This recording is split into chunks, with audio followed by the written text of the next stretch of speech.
Terima kasih masih menyaksikan Bincang Siang. Kembali bersama dengan Wakil Ketua Komisi 9 DPR RI, Ibu Dr. Hajah Nihayatul Wafiroh MA, yang akan menjelaskan apakah ada peraturan perundang-undangan dalam pernikahan ini. Bisa disampaikan kepada pemirsa di rumah dan yang hadir di sini, Ibu, disilahkan. Ya, memang sebenarnya peraturan undang-undang kita soal pernikahan ini berubahnya sangat lambat ya Mbak. Karena tahun 74 pernikahan Undang-Undang nomor 1 tahun 74 tentang pernikahan ini batas minimal umur bagi calon pengantin perempuan itu hanya 16 tahun. Lalu perjuangan itu butuh perjuangan yang luar biasa, karena saya sempat juga dikomplain oleh para kiai di Bondowoso ini, beberapa kiai di Bondowoso ketika dikomplain begini, Neng ini kenapa kok peraturannya berbeda-beda, kalau untuk mendapatkan SIM bisa 17 tahun, kalau untuk memberikan hak suara di TPS bisa 17 tahun. Kenapa kalau menikah itu harus lebih daripada itu?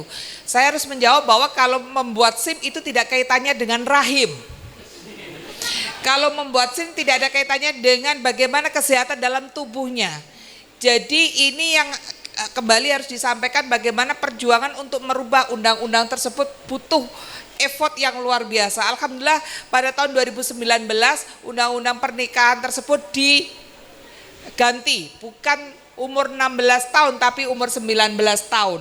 Sebenarnya kalau saya lebih jujur, saya lebih sepakat dengan BKKBN umur 21 tahun, karena itu lebih pas di atas 20 tahun untuk bisa kondisi rahim, kondisi tubuh perempuan itu sudah siap. Nah, usaha-usaha tersebut sebenarnya salah satunya karena urusan menikah ini bukan hanya urusan menikah saja, tapi bagaimana nanti dia punya anak, bagaimana secara psikologi dia memiliki anak. Karena jangan sampai ini anak punya anak, tidak bisa mendidik dengan baik. Padahal kan kita tahu yang namanya kecerdasan anak itu 80%, itu hasil penelitian di Amerika, 80% kecerdasan anak itu mohon maaf tidak menurun dari bapak, tapi menurun dari ibu. Jadi kalau ibunya cerdas, bisa kita katakan bahwa anaknya akan cerdas. Makanya namanya ibu itu, kalau dalam hadis al-madrasah al-ula, ibu itu adalah madrasah pertama bagi putra-putrinya. Jadi ibu harus cerdas. Dengan usia pernikahan itu naik, kita berharap lebih banyak kesempatan bagi perempuan untuk meningkatkan kualitas diri, bisa mendapatkan pendidikan yang baik, dan tubuhnya juga sudah siap untuk hamil. Sehingga nanti kalau menikah dan punya anak, dia bisa melahirkan bayi yang cerdas, bayi yang sehat, dan bisa mendidik dengan lebih baik lagi. Baik, disampaikan terima kasih banyak Ibu terkait dengan hal kesehatan calon pengantin untuk mencegah terjadinya stunting, bagaimana kondisi yang ada di Bondowoso saat ini bisa disampaikan Ibu Anisatul Hamidah MSI. Disilahkan Ibu. Baik, terima kasih. Kalau tadi Nduk Nik ya, beliau itu kalau di Banyuwangi itu karena putra dan cucu kiai besar di Pondok Pesantren Blok Agung dipanggilnya itu Nduk ya. Kalau menurut Nduk Nik tadi bahwa perempuan itu atau ibu itu adalah madrasatun ula, sekolah pertama untuk anak-anaknya, jadi harus pinter. Apalagi hasil penelitian itu adalah 80% kecerdasan itu menurun dari ibu, ya maka sesungguhnya kita harus komitmen bahwa perempuan itu harus pinter. Perempuan itu harus punya kualitas dan kapasitas. Kalau kita lihat di Kabupaten Bondowoso, mohon maaf, bagaimana mungkin kita bisa meningkatkan kualitas perempuan kalau angka perkawinan anaknya sangat tinggi di Kabupaten Bondowoso. Kita lihat angka perkawinan anak di Kabupaten Bondowoso itu tahun 2020 saja itu 1077 permohonan dispensasi kawin ya di pengadilan agama ya. Artinya apa Ibu Bapak sekalian, itu belum menghitung yang nikah siri ya. Kalau orang itu sudah mengajukan diska, permohonan dispensasi kawin di pengadilan agama, itu artinya punya itikat baik sebelum usia itu supaya bisa mendapatkan legalitas perkawinan.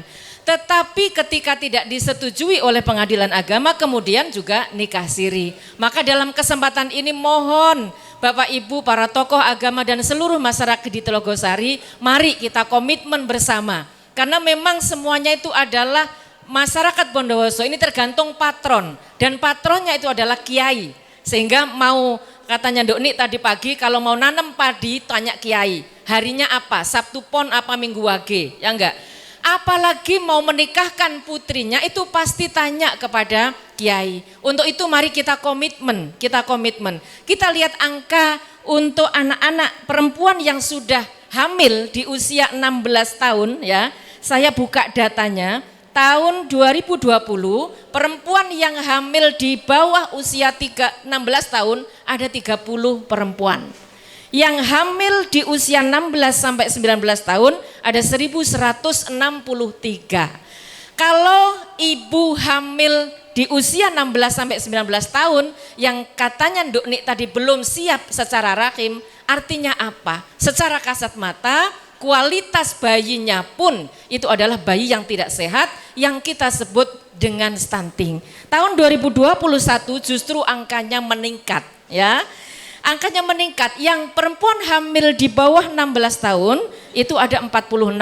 Yang hamil usia 16 sampai 19 tahun itu ada 972. Jadi 972 bayi tahun 2021 itu lahir dari para ibu yang usianya di bawah 19 tahun yang secara fisik itu tidak siap, apalagi secara psikis. Kalau ibu bapak lihat di pengadilan agama tiap hari, ratusan kasus sidang perceraian itu karena apa? Karena tidak siap, dipaksa menikah di usia anak, kemudian tidak siap secara fisik dan psikologisnya, kemudian gara-gara hal sepele kemudian mengajukan perceraian, sehingga angka perceraian itu juga sangat tinggi ya. Baik, jadi dengan hal itu. tersebut kebijakan apa yang telah dicanangkan oleh pemerintah yang ada di Kabupaten Bondowoso akan kita bahas usai jeda pariwara berikut, tetaplah bersama kami.